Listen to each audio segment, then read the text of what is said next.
Hey everyone, time for another Weekender. It's going to be a bumper show this week. Yep. Kristen, what's the first thing we're going to talk about? We are going to be talking about the Undercity adventure board game. Oh yes, Sam, I've got you in for some Batman talk. Yeah, there's the new releases from Night Models and they look awesome. I believe we're going to talk about the Suicide Squad as well. Yes, the cast have been revealed alongside the new Joker. Yeah. So we'll be giving our opinions on that as well. Yep. Cool. And Kristen, I believe we're just going to jump in the middle of X-Men. Yeah, Wave 7's out. We've got some things also that we want to talk about. So it's going to be a good X-Wing chat.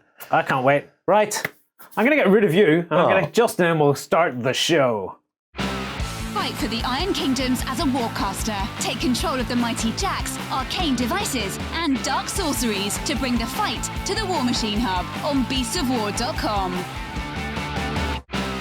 Flames of War brings you the battles of World War II in epic 15mm scale.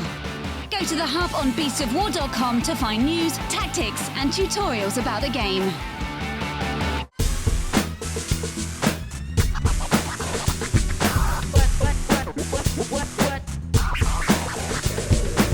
Hey everyone, welcome to another Weekender. I am joined by Justin. Morning. And Kristen. Hello. And I, myself, of course, am Lloyd. That sounds really weird when I say, I am Lloyd. I'm filling in for Warren in the hot seat because he's off for his birthday. He's off partying like it's 1999. I can't imagine Warren up on a nightclub dance floor. This is mental image now. The site's horrible. No. Thank you. That's another 6 months therapy. He's quite good at the karaoke though. Yeah. Really? Yeah. He can sing? He sets the mic on fire. He does a mean meatloaf.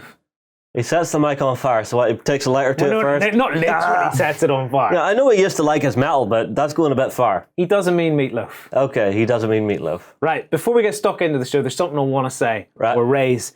And it's, I say we, because this may have changed by the time we get this show out. We are very, very close to hitting 100,000 likes on Facebook. So we have 100,000! So we have 100,000 of those little white hands with a little blue cuff. Yeah, that's it. Right, Yeah. what do we do with those now?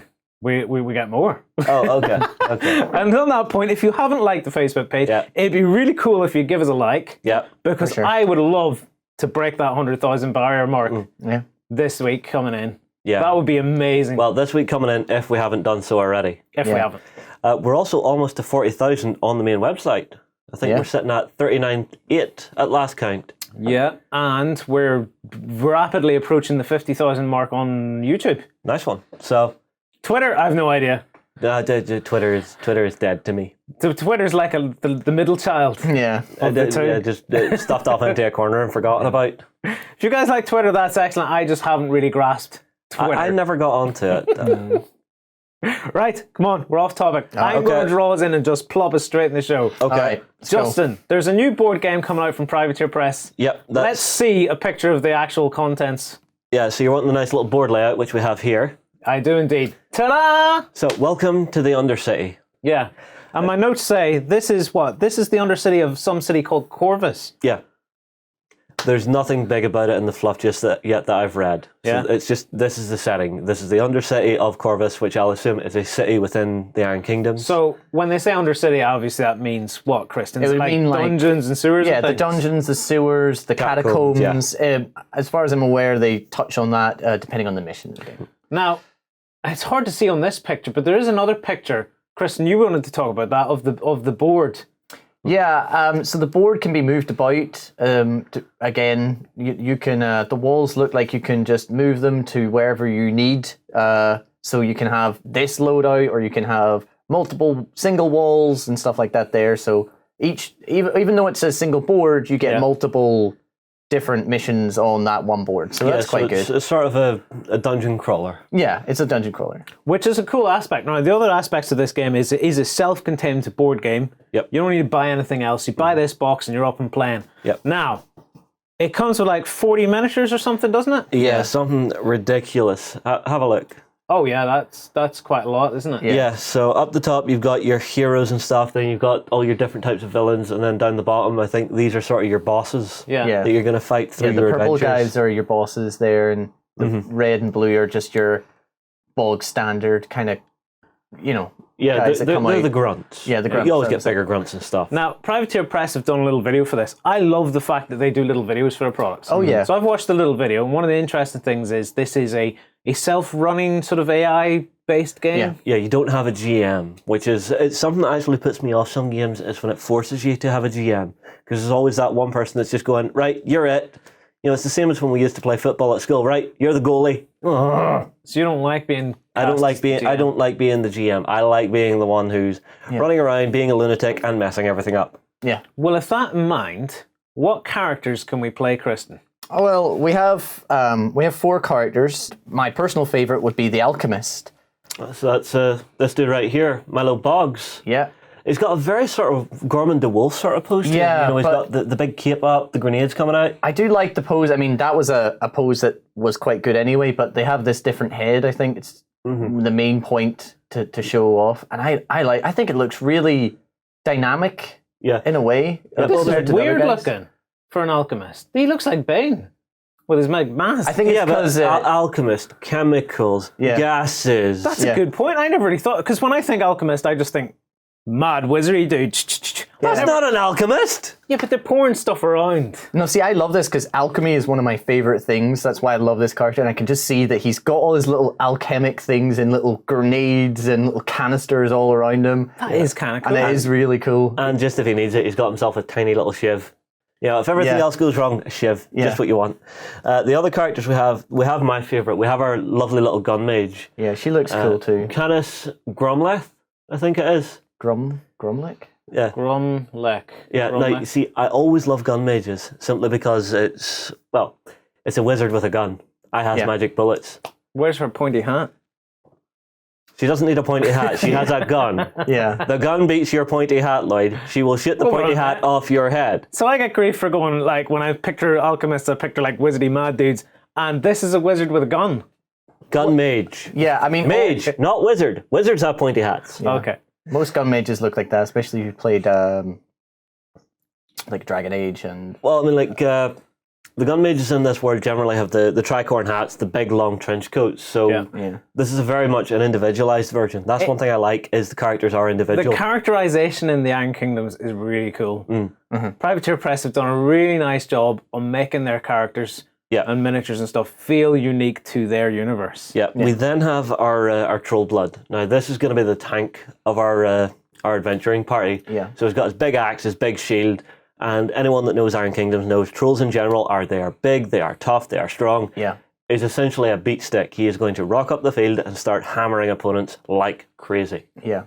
That and it's going to make a nice painting project. What do you think, Kristen? Do you like the Troll Bloods? Yeah, I love defensive characters, and as far as I'm aware, this guy can either be a beat stick or be defensive, and he can just walk up, put his big shield down, and just protect the rest of the party from damage. So he would be my second favorite character, just for that versatility. Yep. And lastly, we have Pog and Doorstop.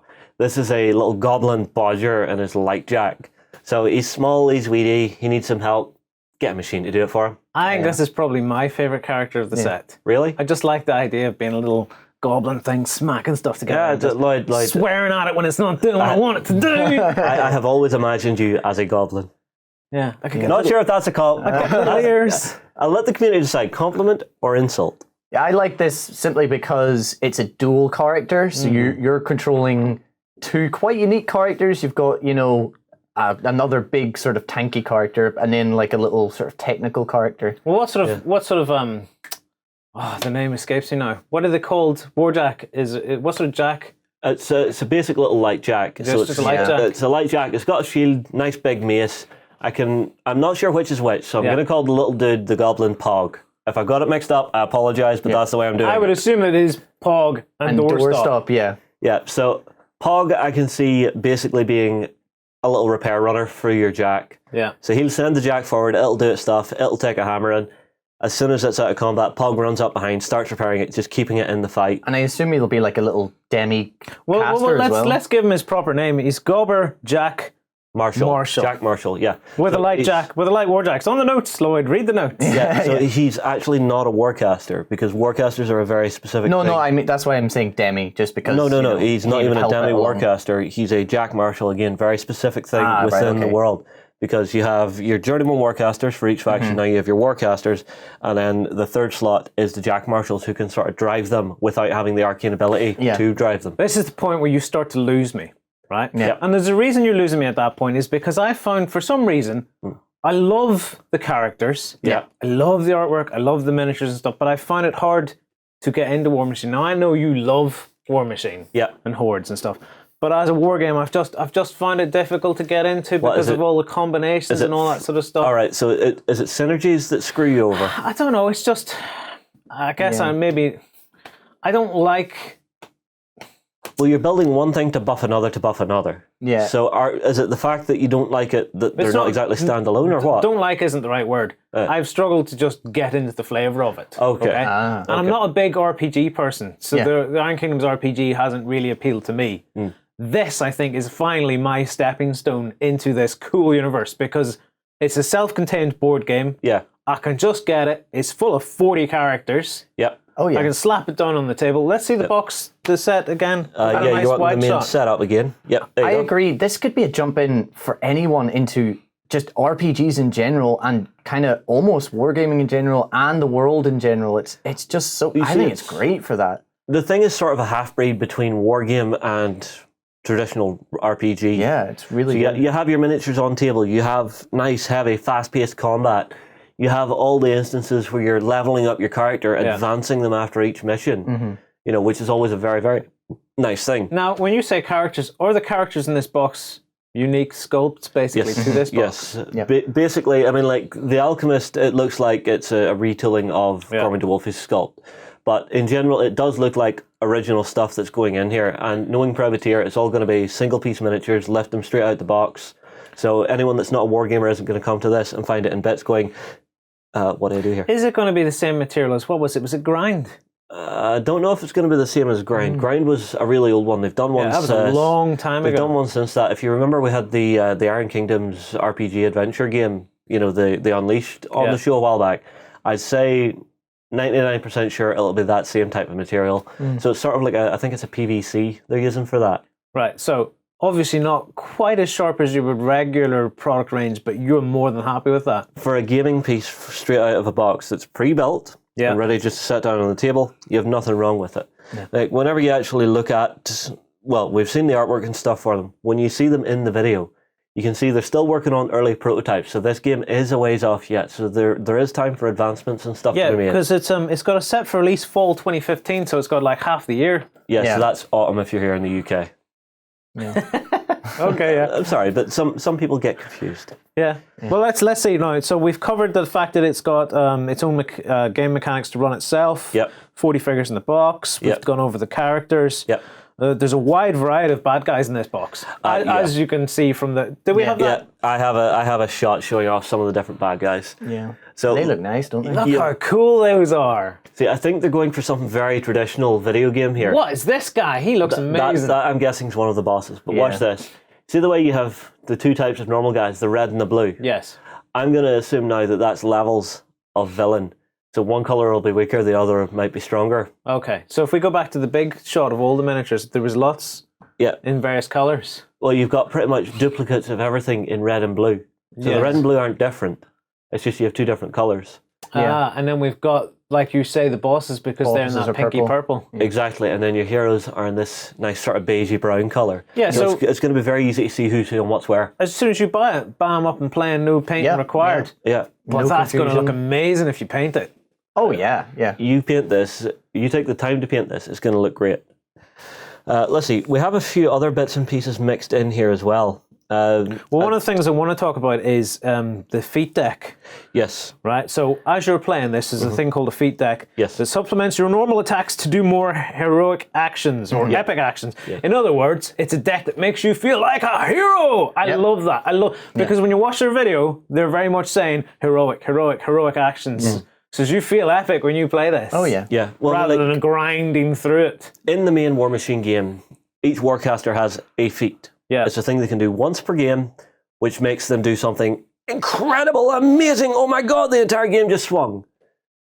You have this feat deck, it's letting you do that, but only smaller. Yeah. You know, so you're not going to freeze everybody on the board for a turn and take half their actions away like Victoria Haley would do. What do you think, Kristen? Is that think is that's that great. interesting to you, the fact there's a feat deck that makes you feel really cool? Yeah, it totally balances that grind that most RPGs have. You know, I go down this, I kill that skeleton, I kill that skeleton, I kill this skeleton. It's I could do that, or I could just say like cast ice spell down the corridor and freeze all the skeletons. You know, I don't know what the feat deck has, but you know that would be cool. You know, it's heroic actions. It's those big cinematic moments. Yeah. And the bit that makes this, you keep talking about it being a sort of a combination of board game, RPG, sort war of thing. game. War game. Yeah. Because are you going down that RPG route because you can buy cards at the end of every mission? Basically, you get your XP, your loot. So for every bad guy you kill, you get coins, right? And with that, you can buy what? You can buy upgrades for your character. So new weapons, new abilities. You can go down the 2 different paths of being offensive, defensive. You know, things like that. This all goes into a communal pool, though. Yeah. So at the end of your mission, everybody has a chance to, you know, sort of get up and get a bit better. And the thing is about that is each character has their own upgrade deck. So, it's not like necessarily communal at the deck. So, you know, your gun mage can become super magic-y or super gunny, or like I say, the troll can become super defensive. He can become a guardian. Well, here's some examples. You've got 2 of them here. Yeah. So the red one is your Strollblood, right? So it's guardian. You can use any feat card as if it were a special guard card.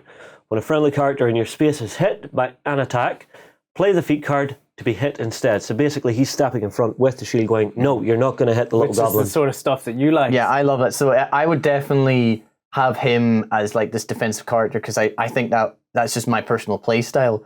And it also adds that other element of I could play the Troll Blood really defensive in one game session, and then Justin could take over the next game and go, I don't want him to be defensive, I want him to be super awesome strong with his big axe and just walk down corridors and just mince things together. Yeah, so, but it gives you multiple ways to play it. It increases the replayability of the game. So say we went through the full 7 scenarios for a run. Yeah. I went super defensive with So there's the troll. 7 scenarios in this box? 7 scenarios to get through, but obviously you'll be able to get your own. There'll probably be supplements, Just stuff before we like go that. any further, when you buy these cards, then These stay with you all the way through. You're playing it in a campaign mode. They basically your character is this is you upgrading, getting better. I mean, like look at our little gun mage here. Yeah. If you hold or walk, you can make both melee and ranged attacks this turn. Ooh, that's so quite cool. all of a sudden she's suddenly going from okay, I have to either shoot or hit you with my sword to going okay, we're in close combat. I'm going to shoot you in the face and stab. Yeah. This is going on my list of things to get. Yes. Yeah. See this fall, autumn here in the UK. This is high on my list. Yeah. Which surprises me. Just because Yeah, no, I would agree with because you. like I said, I've had struggled to jump into this universe, this world. But this, as soon as I seen it, I went, I think this is it. Yeah. I'm really looking forward to this. Yeah. Well, Now, from a battling point of view, well, before we get to battling, with you liking this is going to be that bridge for you simply because of this. You see the way we have the stat card here? okay, yeah. The stats are very, very similar between this, War Machine, and Iron Kingdoms. So whereas you've maybe been confused by stats and stuff on the way into playing War Machine, you'll suddenly get a feel for it because it's 2d6 plus your stat to get your target number. So this is shares gaming mechanics. So if you already know how to play War Machine, Iron Kingdoms, you're going to have a good flavour for this to start with. Right, so when I get this box set in, I bring it to you, and you can get us playing ASAP. Yeah. Why is it always me that gets handed games in here? Last week it was Emergence Event. Yeah. Every week, Justin, box, shiny, learn it. What? Oh well, it's fine. I am looking forward to seeing specifically going this. to come to you for this because you're a War Machine player, though. Well, I'm a War Machine fanatic. A privateer, you can do no wrong for me. Absolutely no wrong. Right, do we have anything else to say here for it? Not much. I think just the fact that it is on my level. It is radar. I'm getting this. I'm going to jump in. I love the idea of painting it all up. Oh, let's briefly go back to the walls and stuff because it is worth looking at that. Do you know the picture where you can move the walls around? You mean this? Yes. Yes. I think it's a bit bland looking there. Yeah. Well, in a way, yeah. But that gives me something to do hobby-wise. Well, you see, this because is what... I'd maybe make some little doors and things like that to put on it. Well, you see, myself and Kristen were talking about this earlier. You know the dungeon tile set that your sister made, Hannah? Yes. I would take that and maybe start using components of that with it to give it that 2.5D. My sister made an epic dungeon delving set from her starts molds that we have. Yeah. She just went at it for about a week. Yeah, and just made a big set. It weighs a ton, painting but them. it's good stuff. It is. They're all on little bases, and you just slot it all together. Exactly. I would use stuff like that to give it that 2.5D that you're looking Yeah, because for. they're on there's obviously square systems there, so you just have them on those little square bases. Yeah. and so you can move them about. I think it'd be great We to have see it three-dimensional. The thing I'm wondering is this sort of like a scrolling thing where you'll have one side of tiles will come off, everything shunts across, and you build the next set across as you explore? that Or would is it be just cool. a preset thing? I wonder. I have no idea. That would be cool. That's one thing I'm going to be keeping a very close eye on for this game, is if it's just, here's a set map, or if it's, here's a moving map where you're Does it exploring. load like the old Zelda games? I'd like to make some things to put on it, but not get carried away because they don't want to lose the fluidity of put it down, pop with those tiles, get playing. Yeah. I don't want to introduce an hour of setup. Yeah. Well, you see, that's the thing I've noticed with your game in this last while. It has to be light, fast, boom, bang, we're going. Yeah. Except for X-Wing. Depending on how heavy you're playing Yeah. X-Wing. Right. Yeah.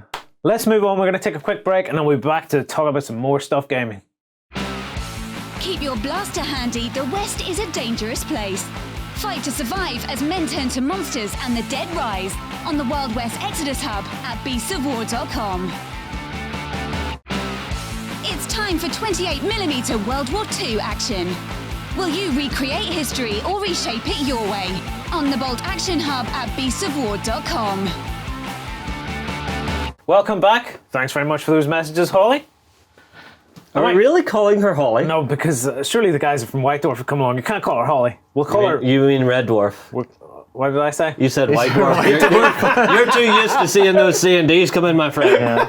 Whoops. Oops. Yeah. Right. Dwarf guys. Let's talk about Star Wars. Star Wars, and more specifically, let's talk about, what is it? Wave 7 of X-Wing. Oh yeah. Wave 7 of X-Wing is looking sweet. Yeah. I'm really excited for this. Yeah. But because I've been playing a lot of X-Wing recently with Kristen, it's a lot more exciting to see this wave because you're like looking at it going, yeah. And before you're looking at it going, they look really nice ships because we've been playing a lot. Now you're looking at it going, that's cool because it does this and it does this. Yeah, well, I mean, like I was sitting in the office earlier and all I heard from across the room was, what was it? What? It has how many shields? Yeah. And I'm just sitting there going, huh? Yeah, now that we're getting all these ships that are doing stuff that other ships don't do, and or upgrades for ships that we already have, we're like, oh, new combinations and stuff like this here. Now, so it's X-Wing works as a game for me because alongside Dust, I've said Dust. great. There we go, 25 minutes, Newt. When I'm not doing hobbying, because Dust lets me film a hobby. Yeah. As I'm going to paint this, I'm going to make a base for this and stuff like that. Experiment and make it beautiful, wonderful. Without magical. having to go to the bother of putting all the miniatures together, because I don't have a lot of time. X-Wing is my next go-to game. Yeah. Yep. Because I can just jump in there and go, pop it out of the box, got my X-Wing, pop it down on the table, Looks epic. start playing. Yeah. Now there is a bit of setup time to X-Wing. I don't get hung up on that. We'll get on to Wave 7. But when you're first starting to play it regularly, you will find yourself going, why does this take so long to set up? But after a while, once you've tuned your army list, you literally just like this, for example, would be me coming in for a game of X-Wing. Yeah, because we went from I've got all my minis. we went from 2 hours setup to 1 hour setup, and now we're pretty down to like about a 40-minute setup. I would just walk in and go, well, it's going to be even better. Yeah, it's going to be better now. plot because we got a lot of X-Wing stuff brought in, but then we had to start sorting through tokens and stuff like that. And that's the thing about X-Wing. X-Wing has a serious amount of tokens and stuff. Right, quick question. Yes. Is that setup time including building your fleet while you're there? Or is that just setting up the table and getting your minis down? No, we were trying to do our listing and stuff. Right, so What I'm saying that is- explains why it's taking so long, because 2 hours sounds absolutely ridiculous. No, that it was- doesn't take that 2 was hours, right? That was like our very first. What does everything do? How many points do we play as well? Because we didn't I know. think he's exaggerating. Because we got a lot of new stuff sent into us, we spent a long time rummaging through all the new stuff. And Right. going, I need to find the tokens for this because someone sent in a big batch of stuff. Thank you very much. Warren probably it was knows great. exactly what it is. But it was a big bag full of tokens and stuff, and all the minis were separate. And you're sitting going, right, we need to rummage through all this Right. and get it all set up. So what Okay. we had was an extreme example, because normally you would buy your thing, Yeah. You keep it all separate. and it's just there together. Yeah. Right, so what I mean by setup is if you're just getting into it and you're buying, you'll spend time reading your cards and stuff to see what you want. But as you hone your list, You literally just walk in. Here is my list. Pop, down and play. Yeah, it'd be so much quicker. And it's just where we're going to, Kristen. Yeah. Because we've been scaling our games up. What did we start at? We went from like 75, and then we went to like 100, and I think our next game's going to be 200, and then we have So this is points. 200 points, and then we want to do an epic battle with 300 points then, and it's going to be big. Going to have some of the big ships. Let's come on. First picture for Wave 7, Justin. All right, Okay. we have the Hound's Tooth. So the Hound's Tooth, people might recognize this. This is Bosk's ship. This is the Bounty Hunter Bosk's ship, which I will be using it as Bosk every time just because I like Bosk. He's the Bounty Hunter. Boss, then, you like this character? Yeah, I like it because his ship got destroyed and he got this new ship and he customized it, to the bells. And you don't have to take it as him, but I think it's another large ship. And Right. I'm going to just jump in because I want to talk about the most interesting point to this ship. Now, what happens when this ship gets destroyed, Kristen? So, this is probably the best thing that you take this ship for is it's got an escape pod that has a headhunter that comes out of it. So you have a chance that once you destroy it then whoever's piloting it becomes the pilot of another ship, the headhunter, which is why there's multiple bases there. So what, you have to kill it twice? Well, you kill the big ship, and then you get into the escape pod, which is this little fighter. I'm assuming that you actually have to buy the separate little escape pod because I'm seeing the little base card there, but not the other ship. So it doesn't actually come with the headhunter in this expansion pack. Yeah. So you have to buy that separately. So you're looking for the wanted expansion pack, or the, as he says, the headhunter, which is the Z95 headhunter expansion. Yeah. So you buy that little ship separately, and then you pop it onto that base. So if you already have that other little ship, you've been using it, you get this, and you know that if something goes wrong with this, you've got a backup or a possible backup. Yeah, that's quite cool. Being Wave 7, a lot of people are already going to have that ship. Yeah, because it's the headhunter can be used for the Republic or Scum and Villainy. They both have that ship, so it's a good multiple purpose ship. That's a good point. Because in Wave 7, we're getting 2 ships for Scum and Villainy. Yes. And I know that you like Scum and Villainy. Scum and Villainy, I've been playing the Republic, but I will eventually be transferring into Scum and Villainy because I just like, their background more. You've been playing Rebels, he's been playing... No, I've been playing Imperial. Then why is he calling it Republic? Because it's Rebels. Oh, so the Rebels. Sorry, I've been playing the Rebels. Just to clear that up in case anyone's sitting out there going, this is not are you episode talking 1 about?" through 3! They don't exist! Yeah, sorry. So I've been playing the Rebels, and I should be going into to Scum and Villainy because they have a lot of nice little ships, and there's a lot of transfer between the ships as well. Well, they have a lot more now because there's another Yes, champion so added. Wave 7 is now this expansion into Scum and Villainy now that we're getting more ships, more upgrade cards for them. Let's see the next one. Yep, I thought as much. So this is the next ship that's coming for the... I keep calling them Villainy. What is it? Scum? Scum. Just call them Scum. Yeah, Scum. Yeah. I'm just going to call them Scum.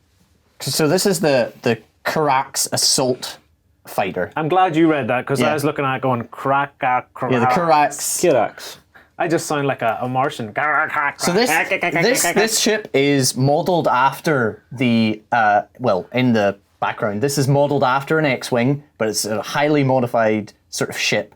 It looks nothing like an X-wing. It doesn't look anything like it, but there's loads of variants of this. So when you say modelled after, you mean like... They basically took the engine parts and the front chassis of it and then just went with it. It can be converted in, there's multiple sort of forms of it, but it's a really fast little nimble ship. It's close to an A-wing. It's kind of a mix of an A-wing and an X-wing. You see, I had read the background on this slightly. It was actually custom built for a crime syndicate. Yeah. So, like Chris was saying, they took the base, and because their pilots were demanding, look, we want it to be light, fast, nimble, they had to create one of their own. Yeah. Right, well, you're saying light and fast and nimble. What makes it light and fast is what? It has two evasion, whereas the likes of a Y-wing, which I have here, will have what? Just one evasion. Yeah. So that's one of its things, and we have...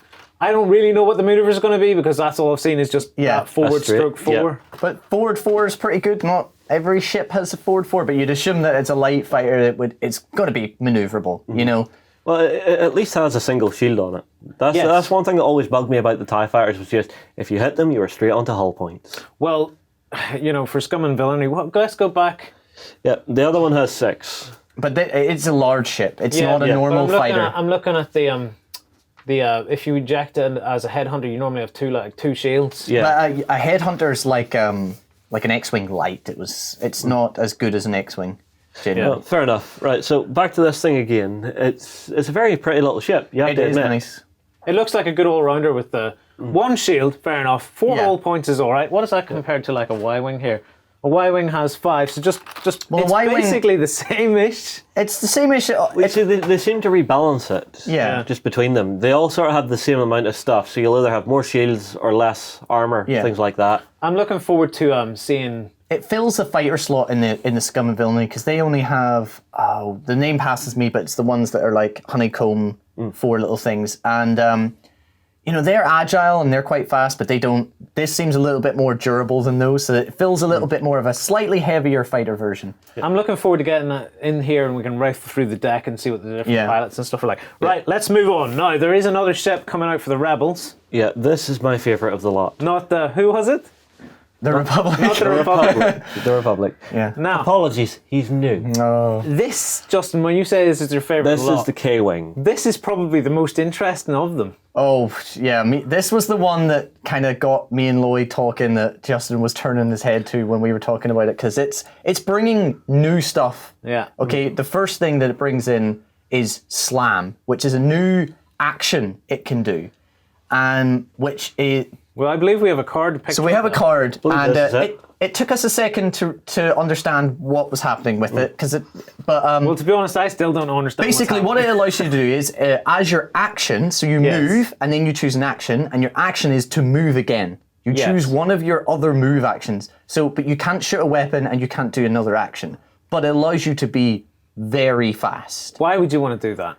The thing is, this is a super heavy bomber. So this is like Y-wing plus. It can have way more. It's a bit more durable. Is the point though to be able to fly out in front of people and drop bombs? Yeah. So this is a bomber. So you use these actions to get into a very good position, and then you drop your bombs next turn.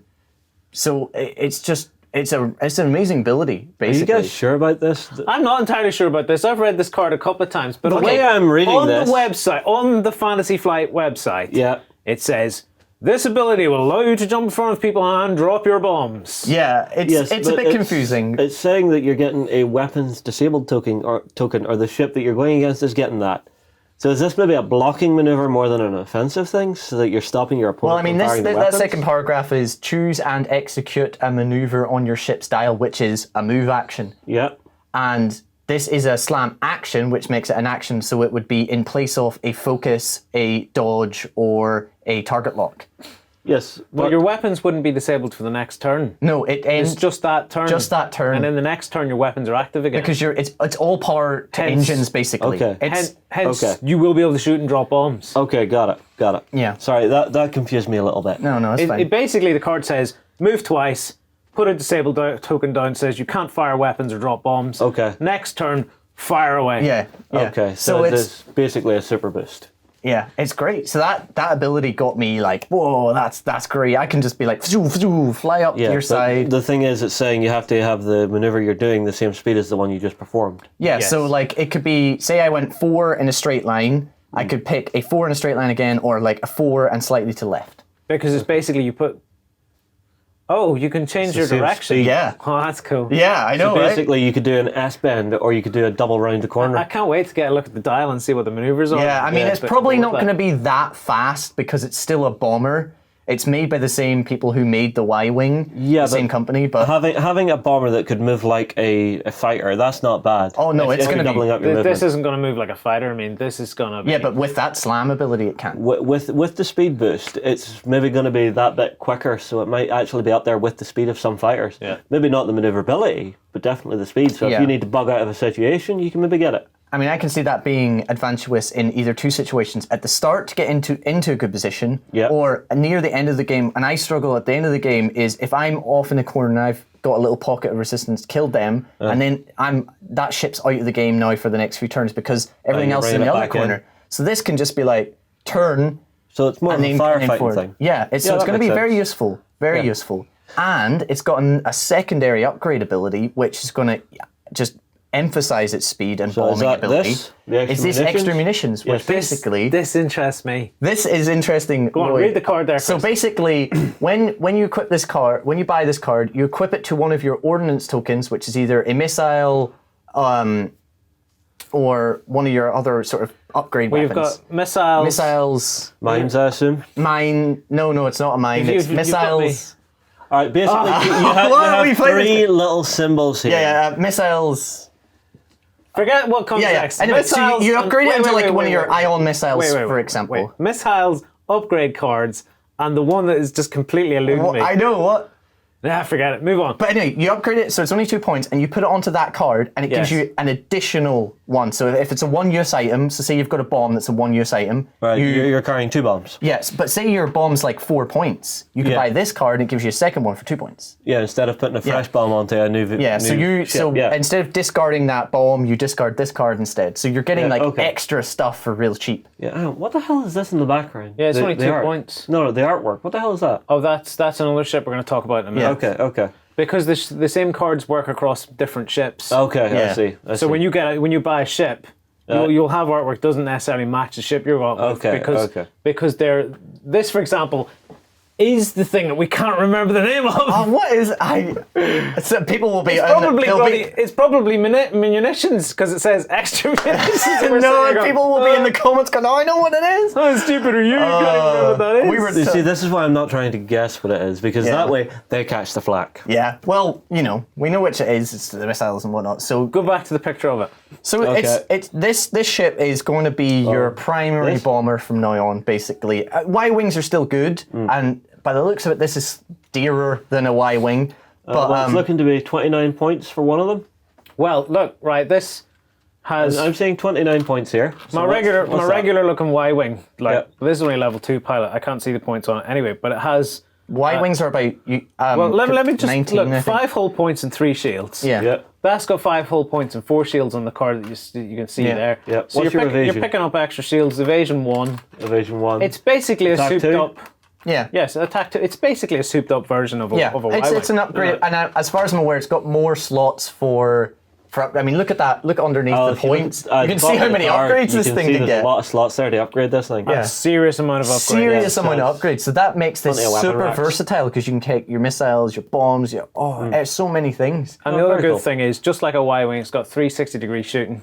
Yeah, turret weapons. We weren't so sure about turret weapons at the start, and Hang now on, we're like, you're not sure about turret weapons? We weren't that at can the shoot start. 360 I was degrees? sure about turret weapons. I Kristen- wasn't sure. Kristen, basically what it was is we were playing and Kristen didn't want to let me shoot my turret weapons. So he tried twisting the rules to say, no, you can't shoot that. And I'm like, I've got 360-degree shooting here. How do we you didn't- try and twist the fact that you're allowed to shoot in I any didn't. direction? This was at the very start when we started playing. We didn't know. No. It doesn't matter if we're at the very start. This seems to be your gaming style. Twist. We didn't know if it I don't if it think was you on can a do that. turret or not. But it was eventually we had to read the rules quite in depth to actually get. Can the you fact that it had guys a turret. believe? I think you mean you had to read them quite in depth. Yeah. Can you believe that he tried to say I couldn't shoot my 360-degree weapons? I can't remember what the scenario was. But I think it was because we didn't know if it was on a turret or not. Oh, it was. I told you it was on a turret. Yeah, you told him you Right. couldn't prove it. Was the thing. Let's move anyway. on. We've got another new ship coming up. Okay, the Imperials. this is the one that was in the artwork, was it? Yes, this is the one. All right. Yeah. So this is When it comes up, Yeah, there we go.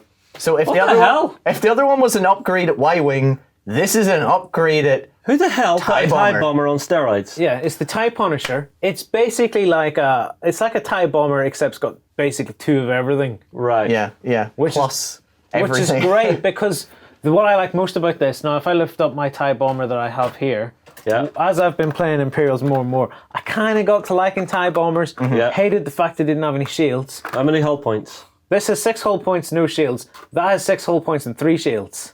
So that's the one you were screaming about. Yes, this is the one that I was looking at. I go, ooh, Yeah. Shiny. because I was really getting into the way of using bombers. Because Lloyd has been really refining what he's been using lately. He was always taking a large ship, and then it would just draw too much fire, or it would be avoided. What I find is I'm playing Imperials, but I try to end up playing them more like Rebels. And Okay. what I'm saying is I don't You want spam. you want a Millennium Falcon then? I don't spam enough ties. Yeah, you need to So spam ties. I end up bringing out things like this jobby here. What is this? No, these are great though. Quickly throw it under. Is this the defender that you're bringing up? Yeah. TIE defenders. Look at that, just. No, the defender is amazing. He had one in one game and it just was swimming about, blasting things apart. Now this thing's awesome because it's got all the maneuverability of the Imperials, Yeah. but it has three shields and 3 hull points. I have never seen a tie like this before. It's amazing. It's nice. I love I'm it. fielding like 2 or 3 of these bad boys. Yeah. I want to have a look at the stack card. They're more expensive, obviously, but they're 35 worth and it. 37. They've got a decent attack on them for 3. Yeah, I mean, an interceptor's something like 17 points or something. I have an interceptor here, so I can tell you exactly what an interceptor. There's something around. So hang on, the interceptor is a different one again. Right, From a interceptor. standard tie. Let's not get too dragged in, but an Yeah. interceptor is 18 points and Yeah. it has 3 attacks. Yeah. And this is the sort of one Vader would have flown. No. That's this just an interceptor. We'll get on to what Vader. Okay. We'll get on I to what can't have Vader. Okay. Right, but it has no shields. Yeah. Hence why I say this is why I say I try to play Imperials like Rebels. Yeah. Mhm. I try to take ships like the TIE Defender that have shields Yeah. because I'm not into that. I don't want hordes and hordes of He wants of an elite ties. force, and I've started to counter what he's taking by using characters like Ten Num, who is like because they rely on their defense usually instead of their shields, and he nullifies defense dice and just goes straight to damage. Now my main reason for that is I don't like to fly in formation. Right. It winds me up. I'm seeing one thing. Wait. Let me talk about formation for a minute. It winds me up, right? It does, because you've got to use different arcs to fly in formation. So it's not as simple as just going, everything's set to the same arc. It will crash into each other. So you've got to start using different arcs and stuff. Yeah. And it just winds me up, right? I was watching some of the finals in one of the big tournaments recently, and it was about 40 minutes before they'd done their first deployment. Wow. Because they were being so pernickety with all the little formations and what direction they were going to fly and stuff. I'm much more just plop it down, get playing, hope for the best. Yeah, but again, your fun is not my fun, so... But that's why I think I end up trying to play like a rebel, because I think rebel ships work better if you're a plop it down and hope for the best. They're more so solos. you can run it a little more fast and loose. Yes. Well, that's fair enough. Although I am seeing one thing on the cards here that might make you unhappy for the TIE Punisher. Evasion 1.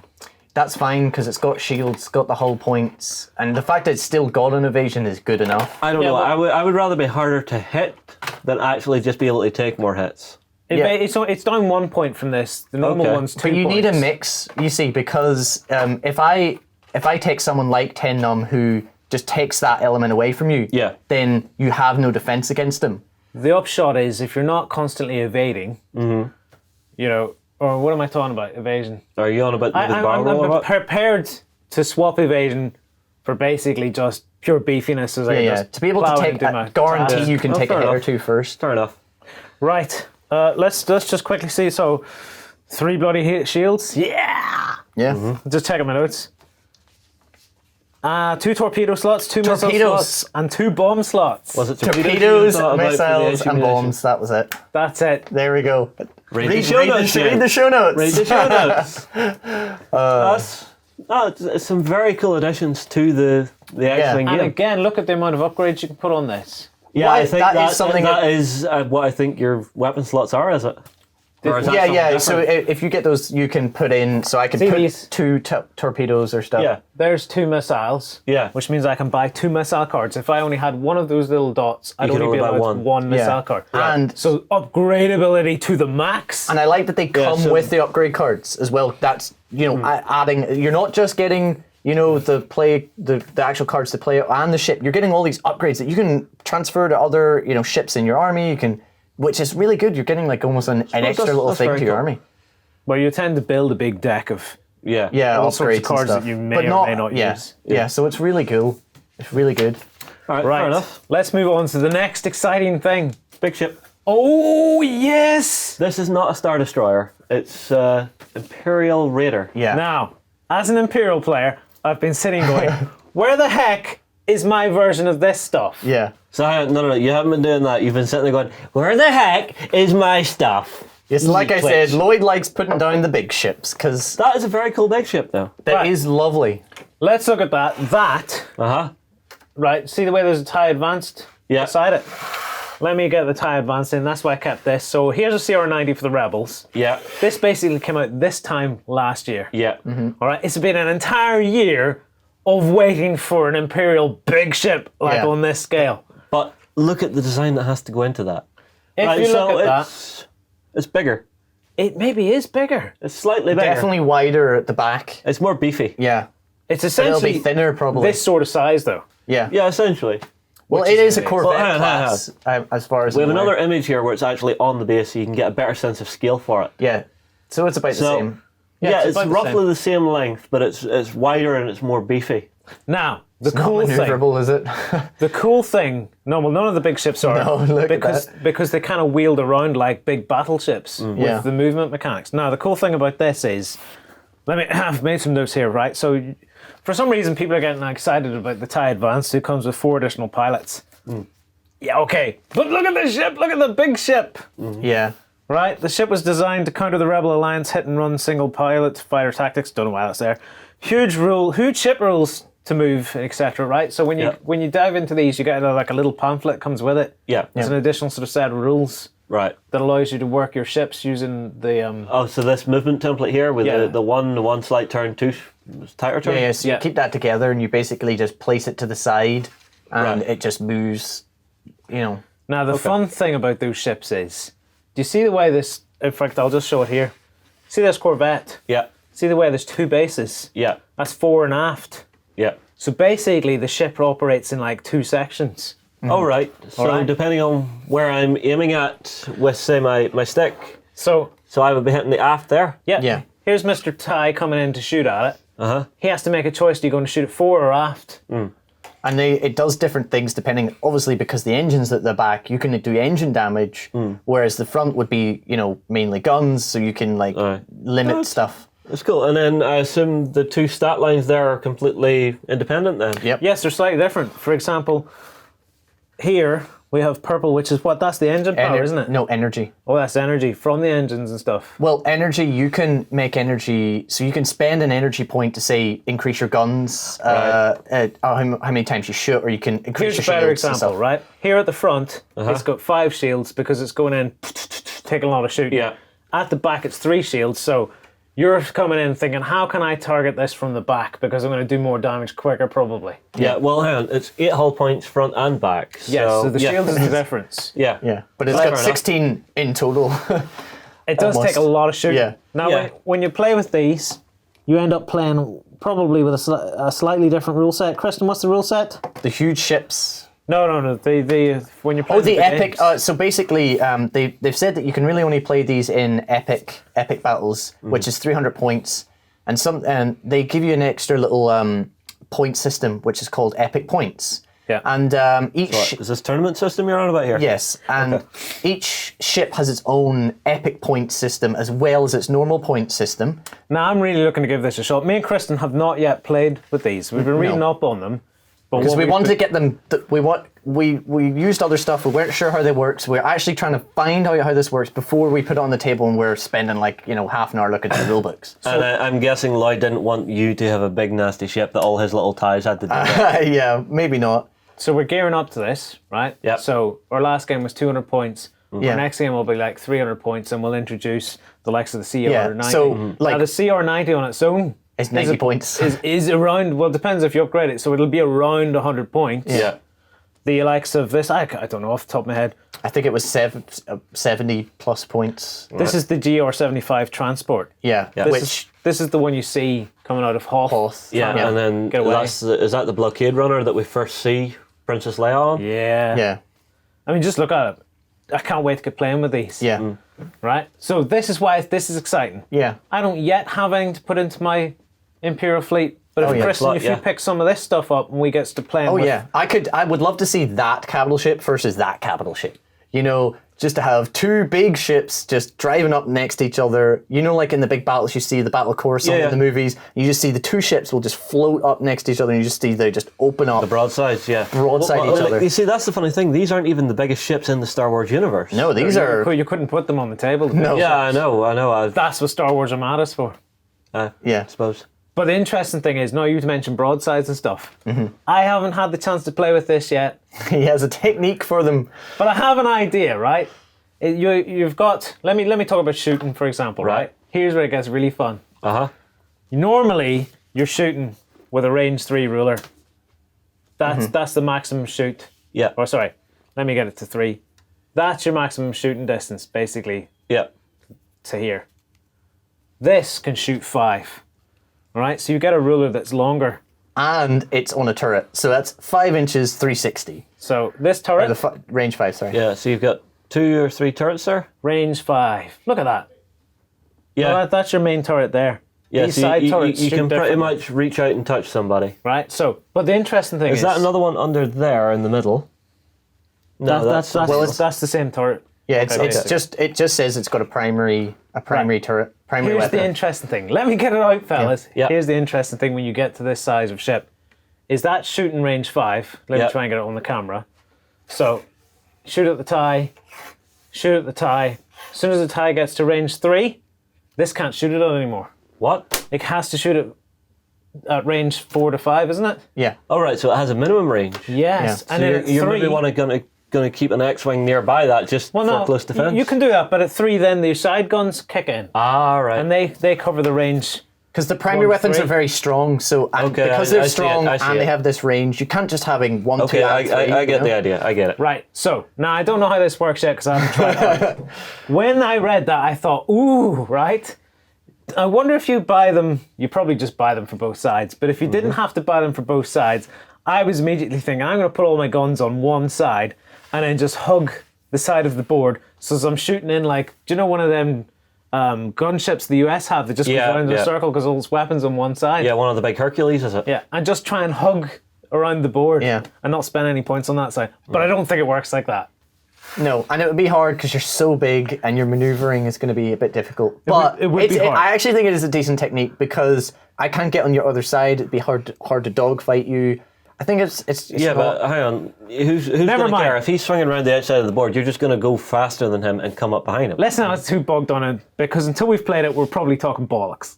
well, yeah, we I'm don't going to know have how to it beat works. that. No, it's just bollocks. Okay, Well, you I have told me not to beat this. Anyone who is offended, I apologise. It will be. We'll probably need a bigger board if we use 2 of these, mind you, because 2 of those big ships might start bumping into each other. Oh yeah, so they're definitely going to have a bigger board, which Yeah, would be great. probably a 4x8 maybe. Now, the good thing about when you start putting big ships in is, now we haven't even got to this size in our games. Yeah. I've been playing like the Imperial shuttles. Is they add a focus to the game. I find when it's just fighters, it's just a random dogfighting session. Whereas when you have a focal point on the board, Yeah, you have that something draws people in, especially the likes of the shuttle. Yeah. Because it has this thing where people have to target lock it and stuff, and it Right. draws all the target Yeah, the full up and shuttles fire and all and that. stuff. Fair enough. Which is clever.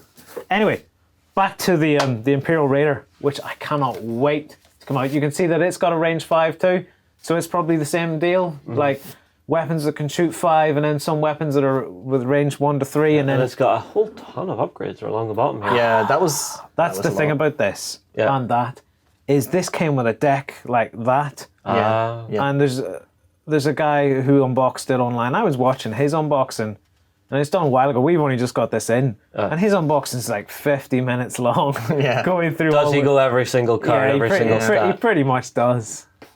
Yeah. So I mean, it's epic stuff. Yeah. Anyway, so it's exciting because it's been nearly a year. Yeah, Well, it has since- been a year. Yeah. For the Imperials waiting on something. Yeah, it was like this. April last year for that one. Yeah. Yeah. Right. I'm gonna take a break and we're gonna move on and we're gonna talk about some other stuff.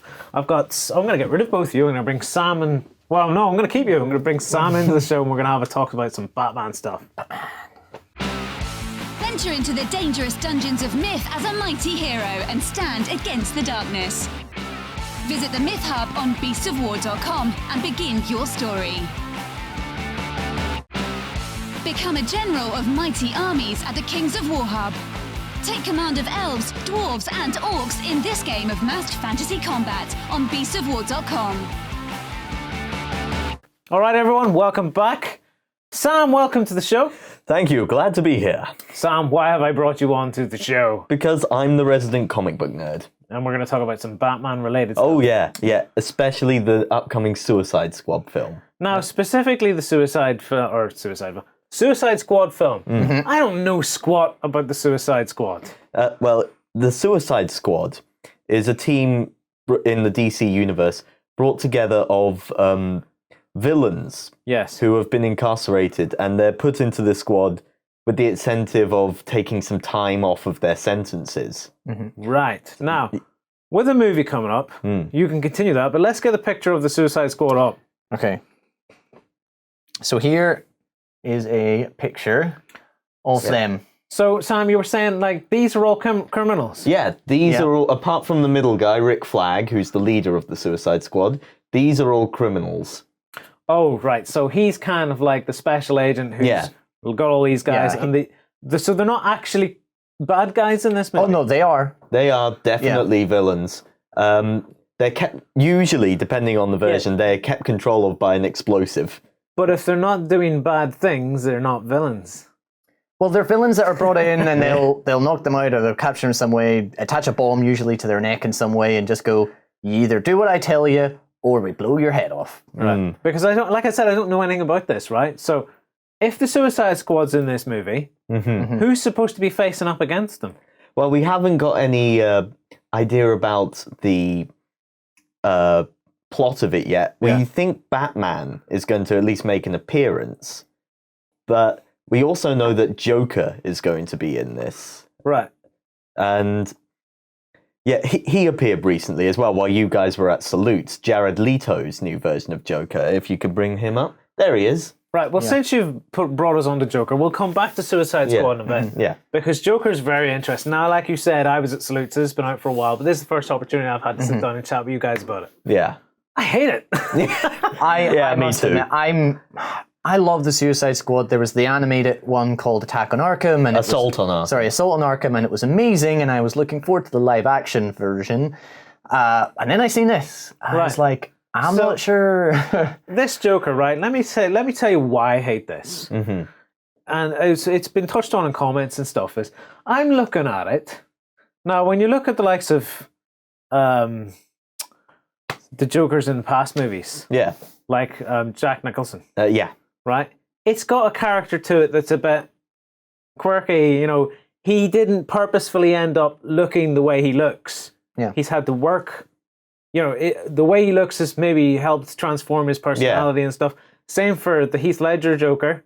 Yeah, you know, someone's given them the glass. Was this his glass? Yeah, he's got the scars, but you're never sure how he got them. He gives two versions in the film. Yeah, and similarly in the comics, you're never quite sure of the Joker's origin, although there is a generally accepted one. He's dealing with something facial facial disformity that's happened to him. Yeah. This Joker has done it to himself. Yeah, and I'm not sure about that. I'm not sure about the tattoo. Well, I could have dealt with everything there. Yeah. My main point was the teeth. I just don't get why he's got these gangster silver teeth. I don't.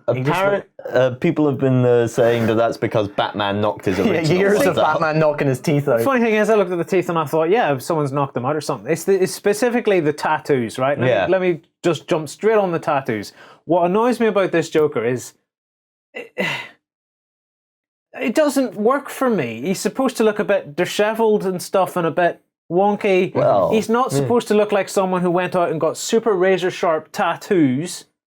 Yeah, I cannot say imagine. Ha ha ha and skulls, and every bit of it it's not dirty enough. Look how clean those tattoos are. I could not imagine the Joker sitting still long enough for tattoos. Yeah, I read your post about it, and I thought he's right. Yeah, and damaged on his forehead. And J on his eye there. I just don't understand it. I will say there have been a lot of different Jokers. The latest one in the New 52 actually had his own face surgically removed and wore it as a mask. Right. That was creepy. I didn't like that one either. But look, so I'm open to this one as a new exploration of the character. This damaged on his forehead. Yeah. Come on, we all know the Joker's damaged. He doesn't have to have a tattoo that says, I'm damaged. And he's not that's not Joker, to do those sort of showiness. It's more like he shows you what he is by his his actions rather than like tattoo. Yeah, he's supposed to be creepy in his actions is a good way. Not this over, look at how tattooed and strange I am. Yeah. Okay. Now, Heath Ledger's going to be a hard act to follow. Oh, definitely. Really, really hard. Jared Leto is a good actor. Yes. Yeah. So I think he might be able to pull this off. However, he's never gonna replace my favorite Joker. Get Mark Hamill back. No, the Joker's a No, you love. Wait. You love this Mark Hamill Joker. Oh, from the animated show. Oh yeah, Mark and Hamill's from the great. video games as well. Yeah. He provides the voice for the Joker, and he is the iconic Joker in my book. Because the Joker is so complex. He has so much going on, and each rendition has gotten a little bit of him, or a section of him, but not all of it. And Mark Hamill, I think, does get the most iconic, that laughing, creepy version, rather than like this, which is the psychopath sort of version. This version, actually, I believe in this pose and with the ha-ha-has written on him, he's drawing upon one of the most famous Joker stories, The Killing Joke. I've actually got a picture of him in that one. There he is. Yeah. Oh, that. Yeah, but that looks cool. That's the difference. You see, Joker for me is supposed to have like a suit and stuff. No, apparently there are pictures of him in a white suit. All right, so he's not going to run around the movie half naked all the time. No, he is going to be in his traditional suit and gloves and stuff, but that's just what's underneath it. Are they just throwing this? Go back to the image. Throwing this image out just to shake us all up. Probably. Possibly. But then soon after, the rest of the Suicide Squad started to appear. Yeah, and we got to see iterations of the other villains that are going to be. Because I'm not super sold on almost any of those. I think Harley is just not. I thought she would have been really good as Harley, but I don't like the outfit. Have you noticed something? Right? Yeah. Harley Quinn looks punky. Yeah. The Joker looks punky. Oh yeah, they're definitely going for a feel. They're not following that wacky. Yeah, it's not wacky. It's very realistic, but I don't know if I like realistic. I don't like it. I don't like this. I don't like Harley Quinn just looking like some chick you would find in a rock bar. Yeah. I don't like. Go back to the Joker. Have you the Joker looking like some guy who's been working out on a beach, got himself tattooed, and just dyed his hair. Yeah. Well, he's got an uphill struggle, in my opinion. Now, if he's a good actor, that's great. This is not a great starting point. Yeah, I've seen many good actors in bad roles. In my opinion. Yeah. Now, you may have different opinions out there. By all means, let us know below. Yeah. There's been quite a lot of chat about this picture already on the website. Oh, yeah. But like I said, this is really the first chance we've had to sit and talk about it. Yeah, definitely. But having said this, I personally like one or two of the Suicide Squad. I am not excited for I think Katana looks great. Yeah, I am not excited for the upcoming Superman versus Batman movie. I didn't like Man of Steel. I am excited for Suicide Squad because You've got a better feel for this. Well, we haven't seen a trailer yet. I think we'll obviously. Oh yeah. We need to wait. Obviously, this is just our preliminary. Not sure if we like the look yet, but do we know who all these characters are? Right. So let's go from left to right. Okay, we have Slipknot. We think.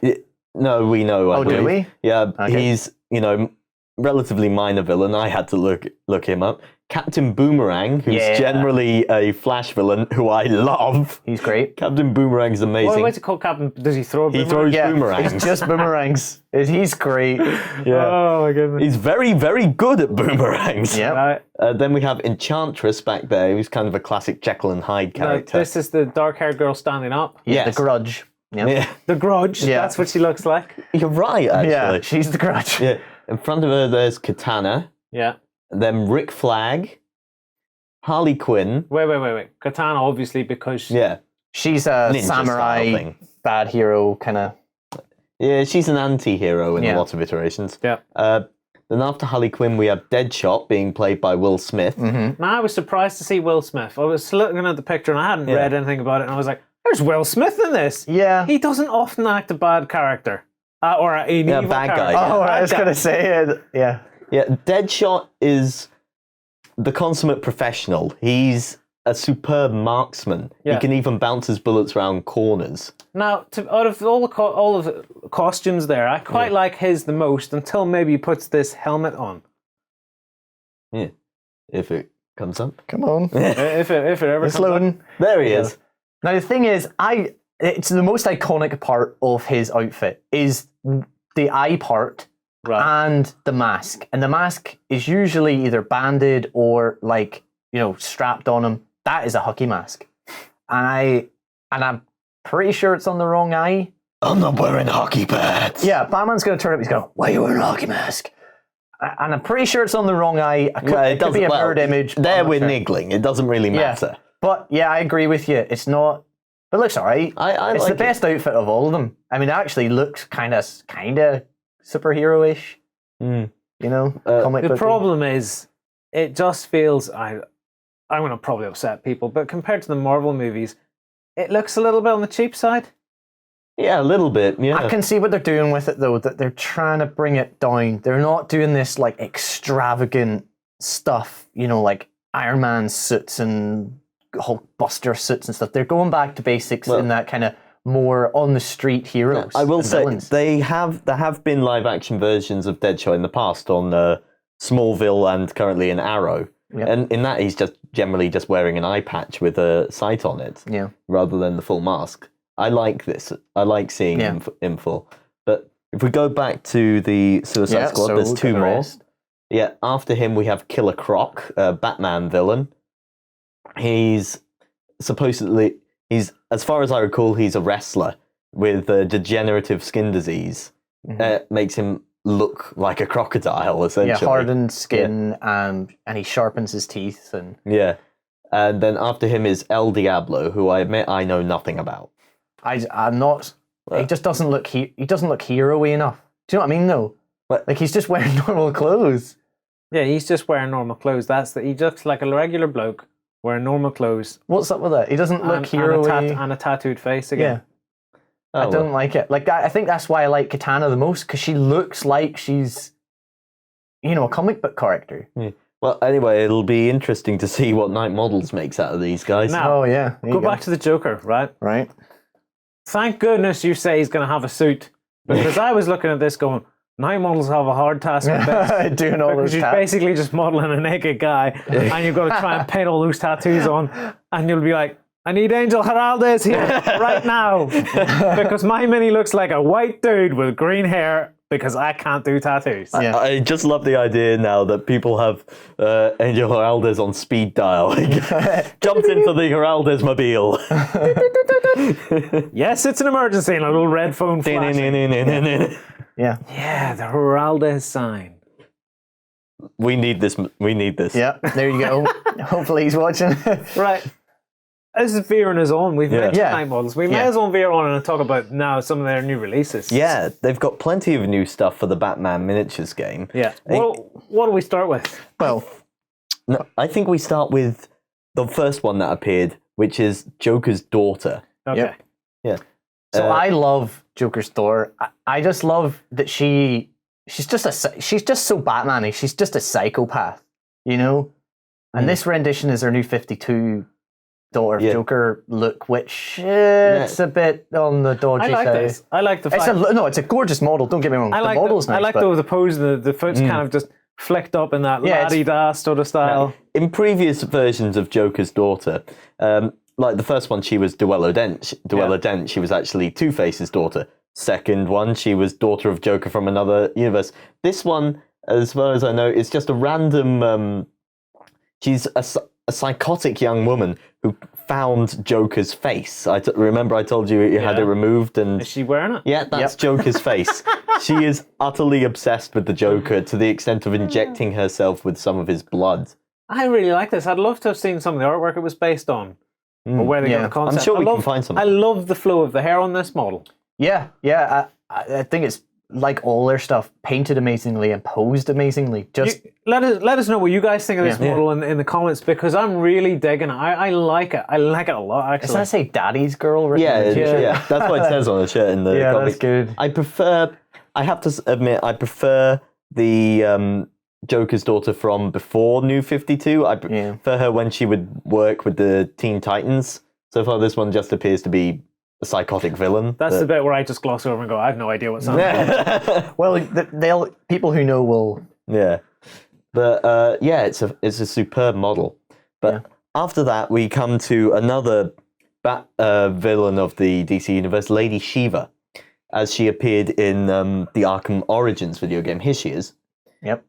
Lady Shiva is an assassin for hire who specializes in killing her opponents with her bare hands. Yep.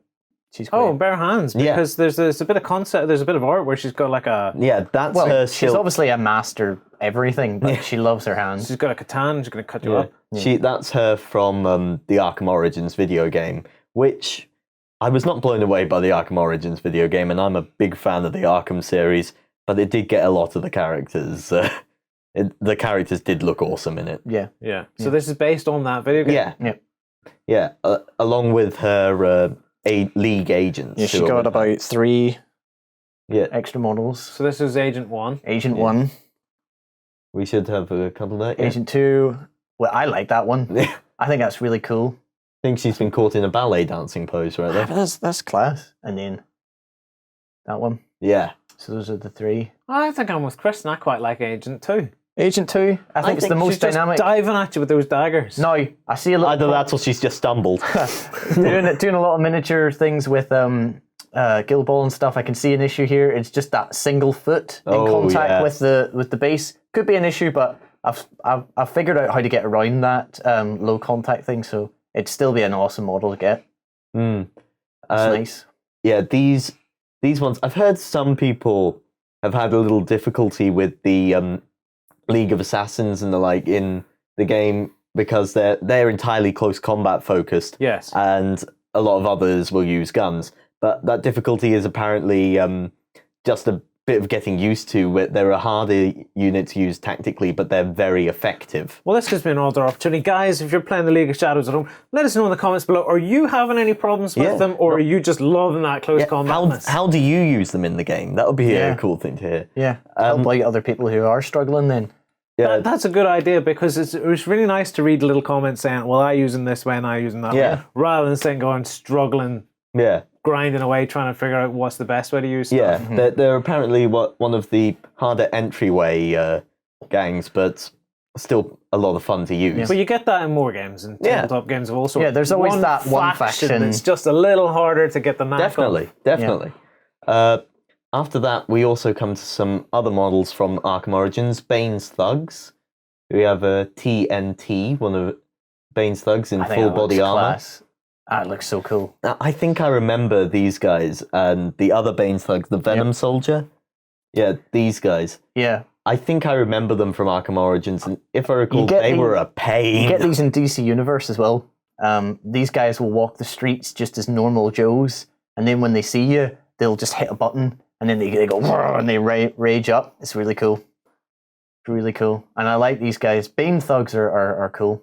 This guy's got some serious muscles. Yeah, well. Have you ever seen your brain on Venom? No. He's reminiscent. There's this guy in Brazil, right? Yeah. Who's injected his muscles with alcohol and oil. Yeah? Because he wanted to look like the Incredible Hulk. So he injected his muscles with alcohol and oil, and they're like this size here. But they've started turning to stone. What? It's all congealed and actually making rocks in his muscles. So he couldn't move his arms anymore. Not rocks. Yeah. It's calcifying. Calcifying, yeah. Yeah, essentially rocks. Yeah. In his muscles. And he can't move them anymore, so they've had to cut him open and start pulling these rocks and stuff out. And I'm just thinking, was it worth it? Was it? Because he looks... Yeah, I'm thinking you're about to say yes. He looks quite comic book and impressive when he's doing all this, but when he stops, all the muscles are still there. just look like saggy bags of stuff under his skin just hanging there. Oh, dear. See, it doesn't look like that boy can really move his arms very much. Yeah, well, looks about as much as he can bend his arm. Well, the great thing about Bane is Bane was pretty much created as a character to beat the Bat. Yeah.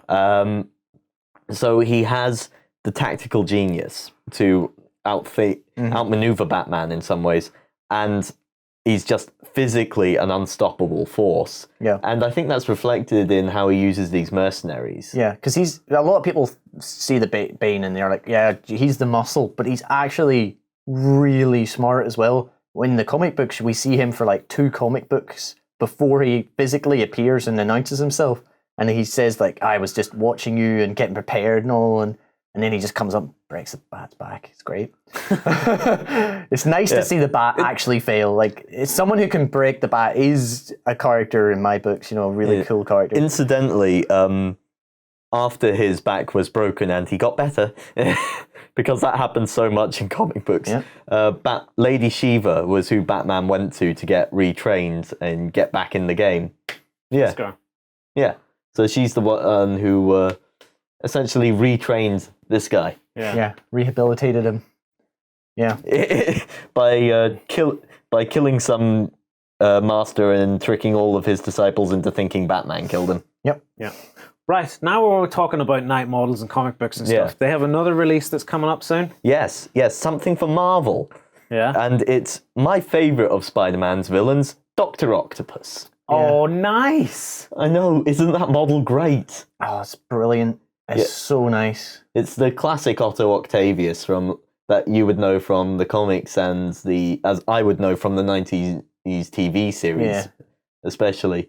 And they've got the character down there. Yeah, his little bowl haircut, but the arms still look nice. The arms looks amazing. The fact that he's riding along on the arms is is the overall... one of the coolest things he does with his big tentacles is he never move walks. around with them. Well, I would never walk if I had arms that could do for me. I would never. My feet would they'd wither away. I just wouldn't bother with them. That's why he's got a little belly there. Little belly, because he doesn't get much exercise. Yeah, I was going to say, is this just based on just straight out of a comic book? Yeah, I believe so. He looks like a podgy bloke in a green outfit, but he still looks really cool. Yeah. Again, super smart guy. Well, before the Green Goblin dropped Spider-Man's girlfriend off a bridge, this guy was Spidey's main iconic villain. Mm-hmm. So, yeah, I think that looks amazing. And he kind of did get retired over the years, though, didn't he? Actually, we're bringing him back now. You want to know something weird that just tells you how messed up comics can be at times? In a recent storyline, he's been Spider-Man. What? Yeah. Been Spider-Man? Yeah, although Octavius supplanted Peter Parker as Spider-Man by planting his mind in Parker's body. Watch my face just go. Yeah. Even I was just like, I'm not. Yeah. It's a bit. Apparently, it's good, but I'm going to take that with a bag of salt. Yeah. And that's why the Joker's going like this. Yes. Yeah. What are you thinking, Marvel? He's like, I don't understand. Yeah. Oh, well, Parker's back now. He got better. Yeah. He got better. Right. Excellent, guys. Right, I'm going to move on. We're going to wrap up the show. Before we leave, right, before we start talking about backstage and whatnot, a quick thing just to note that the Home Raiders Kickstarter should be up and running. Oh, yeah. If not now, a few hours from now, because this show goes out early on a Saturday. I believe that Kickstarter is going to launch at 9 a.m. on Saturday. Yeah, something like that. So if you're watching this early, a few hours from now it should be up and running. If you're watching this late, it is running. I want to get on this totally go on it because we've had Dave over and it's a great game. Yeah, it's I a believe really good you game. guys talked about it on last week's show, so I don't want to dwell on it too much. I believe you guys just digging it. Yeah. I know I'm going to be jumping on it. I know there's a lot of comments and stuff on his Facebook, and people are just loving what he's doing and digging it. Dibs on the gremlins. Dibs on the Fae folk. The other thing to note is there is now a demo game on PS4. Yep, the demo game is put up. That's gone live. So if you're interested in knowing more about it, hop in and Dave's going to take us through an actual game of it. So that's great. Yep. Right. I'm going to lose my voice here. With that in mind, let me get a drink. Pause while regular service is restored. Pause. Go and have a watch at that if you've already watched this show and it's up and running. And then we'll be back tomorrow with the XLBS version of the show. Yay! Now, if you don't know what the XLBS version of this show is, it's basically this show again, but in Backstage on Beasts of War. And Backstage is the main way that we actually raise money to keep the site going. Yeah. It's like $3.79 a month. Yeah, it's good. Just a little bit. It's just a little payment. It's a lot less than most magazines, and it keeps the site ticking over. It's very, very much appreciated. Anybody Very much. who Please. jumps in on that. And if you want to try it out for 7 days, you can sign up, do a 7-day free trial of it, get a feel for it. And then if you don't like it, you can cancel it. And if you do enjoy it, by all means, keep Keep watching. It's a whole new site with Backstage. It is. You get extra articles, extra videos, extra tutorials. Not just that, the whole site looks a everything. bit different as well. The site looks really swanky when you're backstage. Proper swank. Because posts and stuff get an upgrade that makes it look more like you're browsing a magazine than a website. Yeah. Anyway, guys, we've had a ball. Let's hope that Backstage is also going to be a ball. And if you are a Backstage member, I look forward to seeing you guys tomorrow. Anime cyberpunk style meets skirmish combat in Infinity. Experience 8 high-tech factions and fight to control the human sphere at the Infinity Hub on beastsofwar.com. Humanity has been driven from Earth, but now it's time to take it back. Join the Reconquest and fight the Scourge on the Drop Zone Commander Hub at beastsofwar.com.